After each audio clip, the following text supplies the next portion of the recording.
The last topic in this chapter 7 conjunctiva is allergic conjunctivitis. This is the inflammation of conjunctiva that is characterized by itching and redness due to hypersensitivity. जहाँ allergy की बात है it means there is hypersensitivity, redness and itching हमें लाजमी नज़र आएगी. That are the most important features.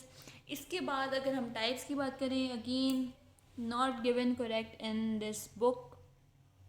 Acute allergic नहीं है, आपने फर्स्ट टाइप इसकी लिखनी है एक्यूट कैटारल कंजंक्टिवाइटिस. उसके बाद सेकंड आती है सीजनल या फिर पेरेनियल एलर्जिक कंजंक्टिवाइटिस. फिर वर्नल एटोपिक फ्लिक्टेनुलर जो कि हमने डिटेल से आगे स्टडी कर लिया हुआ है, और जाइंट पेपिलरी कंजंक्टिवाइटिस. और जो सीजनल और पेरेनियल ये दोनों अलग-अलग टाइप्स हैं. सो ये कुछ टाइप्स हैं, इसको करेक्ट कर लें. एक्यूट कैटारल है बेसिकली जो फर्स्ट स्टेज है, इसको हम स्टडी करते हैं. बुक में आपका बहुत थोड़ा दिया हुआ है तो इसको हम डिटेल से देखेंगे जो इम्पोर्टेंट बातें, क्योंकि अगर ये क्वेश्चन आ गया तो इसको आपको डिटेल से लिखना पड़ेगा. सो एक्यूट कैटारल हम फर्स्ट ऑफ ऑल स्टडी करें. इसमें क्या हो रहा है, टाइप 1 है, हाइपर सेंसिटिविटी इन्वॉल्व है. अब ये टाइप्स ज़रूर याद रखनी है. टाइप 1 मीन्स कि मास्ट सेल डीग्रेनुलेशन वाली सारी पाथवे, हिस्टामिन रिलीज, सारा कुछ वही होगा. अब ये किस वजह से हो सकता है, 3 इसमें हैं. बैक्टीरियल प्रोटीन हो सकती है जिसको एज ए एलर्जन कंसिडर करके इसके रिस्पॉन्स में हमें ये इफेक्ट्स नज़र आ रहे हैं. या फिर कोई एक्सोजिनस प्रोटीन भी हो सकती है. इसके अलावा कोई केमिकल या ड्रग भी हो सकता है जिसके रिस्पॉन्स में टाइप 1 हाइपर सेंसिटिविटी रिएक्शन नज़र आएगा. अब इसमें साइंस क्या होंगे, टिपिकल इन्फ्लेमेटरी साइंस होंगे. कंजेशन हमें नज़र आएगी. आपको भी पता है जब एलर्जी होती है तो हमें आई में क्या कंडीशन नज़र आती है, कंजेशन होती है. और चूँकि ये कैटारल एलर्जी आपको कंसिस्टेंटली हो ही जा रही है, बिकॉज अगर कोई केमिकल है, कोई ड्रग है, आपका फ्रीक्वेंट एक्सपोजर उससे हो रहा है, तो कंजेशन के साथ आपको माइल्ड फॉलिकल फॉर्मेशन भी नज़र आ सकती है. इसके अलावा वाटरी डिस्चार्ज होता है, आई से पानी आता है. और इसके अलावा skin of the lid red और स्वोलन भी हो जाती है, यानी कि आपकी वहाँ स्वेलिंग भी डिवेलप हो जाएगी अगर ये ज़्यादा सवेयर की तरफ हम जाएं. उसके बाद इसके साइंस के बाद इसकी हम ट्रीटमेंट देख लेते हैं. ट्रीटमेंट में क्या है, जब भी एलर्जी की बात होगी तो ट्रीटमेंट में सबसे पहली बात क्या आएगी, रिमूवल ऑफ एलर्जन. आप कम से कम एक्सपोजर देंगे. उसके बाद आता है एस्ट्रिंजेंट लोशंस. जब बहुत ज़्यादा इस तरह हाइपर सेंसिटिविटी हो तो हम एस्ट्रिंजेंट लोशंस को यूज़ करते हैं. उसके बाद हमने लेना है वेज़ो कंस्ट्रिक्टर. कोई भी वेसो कंस्ट्रिक्टर हम यूज़ करते हैं बिकॉज हमें पता है कि यह हाइपर सेंसिटिविटी रिएक्शन हुआ हुआ है, तो यहाँ पे वेजो डायलेशन हुई है, तो उसके जो है ट्रीटमेंट में हम वेजो कंस्ट्रिक्टर्स देते हैं. जिस तरह किसी भी जो है एलर्जी का ट्रीटमेंट हम करते हैं, उसी ट्रीटमेंट को अगर आप फॉलो करें तो ये लिखना बिल्कुल भी मुश्किल नहीं है. आई के लिहाज से है कि हमने एस्ट्रिंजेंट का यूज़ किया है. फिर हमने एंटी हिस्टामीन्स दे रहे हैं, दैट इज़ वेरी ऑब्वियस. इसके अलावा मास्ट सेल स्टेबलाइजर्स हम देते हैं.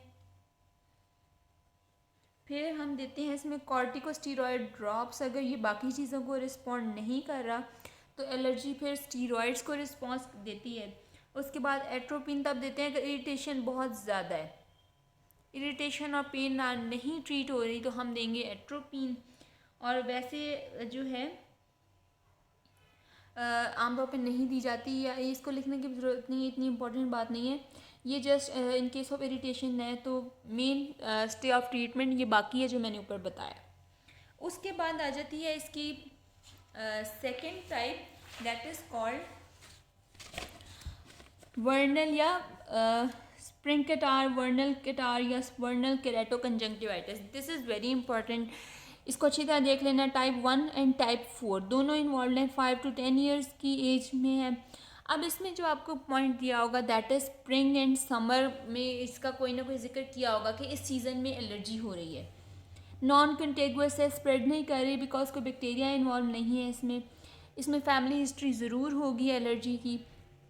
उसके बाद इसका पैटर्न सारा वही है जो टाइप 1 हाइपर सेंसिटिविटी का, टाइप 4 का. ये डिटेल्स में जाने की ज़रूरत नहीं है. इसकी टाइप्स हैं palpebral, limbal and mixed. Involvement के लिहाज से है thick white ropy mucus discharge, this is a pathognomonic feature, ये याद रखना है, इसका जिक्र ज़रूर होगा सिनेरियो में, यहाँ से पिक करना है। अभी तक हमने ये देख लिया, इसमें एज ग्रुप देख लिया, इसमें जो है सीज़न देख लिया, फैमिली हिस्ट्री देख ली और ये डिस्चार्ज देख लिया। आगे फर्दर पॉइंट्स आएंगे जिससे हमने इसको डायग्नोज करना है। जो पैल्पेब्रल फॉर्म है, इसमें जहाँ भी एलर्जी हो रही है वहाँ की मोसेस और बहुत ज़्यादा रेडनेस नज़र आएगी, ये सब स्टेज सब फॉर्म्स में होगी। यहाँ पे क्या होगा, ये फॉलिकुलर जो फॉलिकल नहीं पेपिला फॉर्मेशन हमें नज़र आ रही है, जो कि कोबल स्टोन अपीयरेंस हम इसको कहते हैं, जैसा कि ये पिक्चर में शो किया हुआ है। और ये लार्ज पेपिला होते हैं जो कोबल स्टोन अपीयरेंस दे रहे हैं। अगर ये जाइंट पेपिला बन गए यानी इससे भी बड़े हो गए तो वो हमें जैसे नीचे वाले डायग्राम में नज़र आ रहा है कॉलीफ्लावर लाइक अपीयरेंस। वैसे कॉलीफ्लावर लग तो नहीं रहा लेकिन हम इसको यही कहते हैं। ये ज़्यादा हाइपरट्रॉफी के केस में है। और उसके बाद क्या होता है कि लिम्बल फॉर्म में अगर हम देखें, लिम्बस ये एरिया है जो शो किया हुआ डायग्राम में, यहाँ पे जिलेटिनस पेपिला बनते हैं। यहाँ आपने याद रखना है पैल्पेब्रल फॉर्म में कौन से बन रहे हैं, 2 टाइप्स के, और लिम्बल फॉर्म में हमने कहा जिलेटिनस बन रहे हैं। 2 पॉइंट्स इसमें थे, 2 पॉइंट्स यहाँ पे हैं, gelatinous papillae on the limbal part. इसके अलावा ट्रांटास डॉट्स ये हमें नज़र आते हैं, ये इयोसिनोफिलिक एग्रीगेट्स होते हैं बेसिकली, क्योंकि इयोसिनोफिल्स का रोल है इस एलर्जी में। उसके बाद आती है मिक्स्ड फॉर्म, जहाँ ये दोनों चीज़ें ही हमें नज़र आएंगी। कॉम्प्लिकेशंस की बात कर लेते हैं। पंक्चुएट एपिथेलियल एरोजन्स, जो भी यहाँ कंजक्टिवाइटिस की कोई डिजीज़ सिवियर हो रही है, कॉर्निया इन्वॉल्व हो रहा है, अभी तक हमने सब डिजीज़ में यही देखा है। सो पंक्चुएट एपिथेलियल एरोजन्स होंगी, अल्सरेशंस होंगी, प्लेक एंड शील्ड अल्सर यानी कि राउंडेड फॉर्म में एक अल्सर हमें नज़र आएगा ऑन द कॉर्निया। इसके अलावा सब एपिथेलियल स्कारिंग, रिंग स्कार बन जाता है। सूडोगेरॉन टॉक्सोन बुक में नहीं लिखा, इसको मेंशन कर लें, आर्केसिनाइल की तरह एक रिंग बन जाती है। और केराटोकोनस भी कॉमन है। तो कॉर्निया की इन्वॉल्वमेंट ये काफ़ी सारी हमें नज़र आ रही है इन द वर्नल या केटार, वर्नल केटार या स्प्रिंग केटार। उसके बाद इसकी ट्रीटमेंट देख लेते हैं। ट्रीटमेंट इसकी यहीं से देख लेते हैं। माइल्ड फॉर्म है तो हमने अवॉइड एलर्जन करना है और टॉलरेट ही करना है। अगर ये सवेयर होती है तो वही बात आगे हम इसमें एंटीहिस्टामिन्स देते हैं, टॉपिकल कॉर्टिकोस्टेरॉइड्स देने हैं, एसिटाइलसिस्टीन, मास्ट सेल स्टेबलाइजर्स। अब यहाँ पे ना कुछ डिफरेंट थेरेपी क्यों है।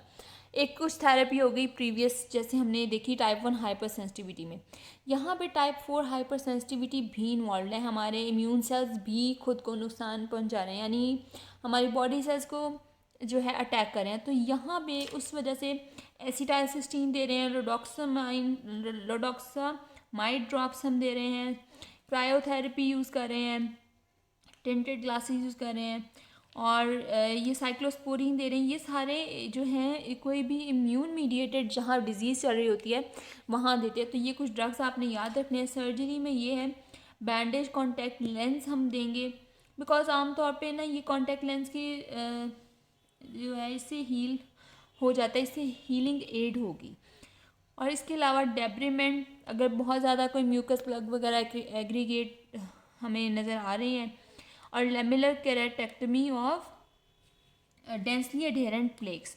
अगर कॉर्निया देखें, अगर कॉर्निया की इन्वॉल्वमेंट हमने देखी काफ़ी ज़्यादा हो रही है यहाँ पे, तो हम वो सारी बातें यहाँ कॉर्निया को बचाने वाली ही कर रहे हैं कि कॉन्टैक्ट लेंस दे दिए ताकि जो थोड़ा बहुत अगर नुकसान हुआ है तो वो जल्दी हील हो सके, फर्दर नुकसान से बचाने के लिए डेब्रीमेंट कर दी ताकि हीलिंग हो सके, म्यूकस प्लेक्स जो है वो हट जाएँ। और अगर नुकसान हो ही गया तो लेमिलर केराटेक्टमी हमने कर देनी है। ये इसकी ट्रीटमेंट है। और बाकी एटोपिक केराटोकंजंक्टिवाइटिस ये लास्ट टॉपिक रह गया। ये एक रेयर कंडीशन है, टाइप 1 हाइपर सेंसिटिविटी है। सेम एस्थमा की हिस्ट्री होगी या एटोपिक डर्मेटाइटिस की बात होगी। दोनों केसेस में ये जो है एटोपिक केराटोकंजंक्टिवाइटिस होगा। ये सीजनल यानी कि वर्नल केटार, और इसमें डिफ्रेंशिएट करना मुश्किल हो जाता है। दोनों में टाइप 1 हाइपर सेंसिटिविटी आती है। इसमें तो चले थोड़ा फ़र्क, टाइप 1 एंड 4 इसमें तो दोनों आ रही है, लेकिन इनमें डिफ्रेंशिएट करना ज़रा मुश्किल हो जाता है। तो हमने ये बात देखनी है कि सीजनल इन्वॉल्वमेंट लाजमी मेंशन होगी उस सिनेरियो में, जबकि यहाँ सीज़न का जो है जिक्र नहीं होगा। हिस्ट्री ऑफ एटोपी यहाँ पे भी है, वहाँ पे भी है। The only differentiating thing is this season. और इसके अलावा एटोपिक की हिस्ट्री की तो वही बात है, एस्थमा या डर्मेटाइटिस या कोई भी चीज़ वो मेंशन करेंगे, ये एटोपिक की हिस्ट्री ही है। सीजनल एनवायरनमेंट जो है वो डिफ्रेंशिएट कर रही है। माइक्रोपेपिला इसमें फॉर्म होंगे और टार्सल कंजंक्टिवा जो है पेल होगा, ना कि कंजेस्टेड। एक लास्ट फॉर्म रह गई थी जाइंट पेपिला वाली, तो इसमें क्या है कि ये कॉन्टैक्ट लेंस की यूज़ की वजह से होती है, या कोई प्रोट्रूडिंग सुचर या प्रोस्थेसिस, कोई ऐसी चीज़ जो आई में यूज़ हो रही है उसकी परसिस्टेंस की वजह से। तो यहाँ पे सेम हमने उसको रिमूव करना है, मास्ट सेल स्टेबलाइजर्स और एंटी हिस्टामिन और सारा कुछ देना है, बिकॉज ये बिल्कुल माइल्ड सी फॉर्म है, कोई इतना मसले की बात नहीं है। रेक्टेंगुलर केराटोकंजक्टिवाइटिस हम डिटेल से देख चुके हैं सारा। So this is all about conjunctiva. I hope this would have been helpful for you. अगर आप ये सारी वीडियोस ही देख लेते हैं तो ये मोर देन इनफ है, इसको एक दफ़ा बुक से रीड दें। So keep watching and subscribe.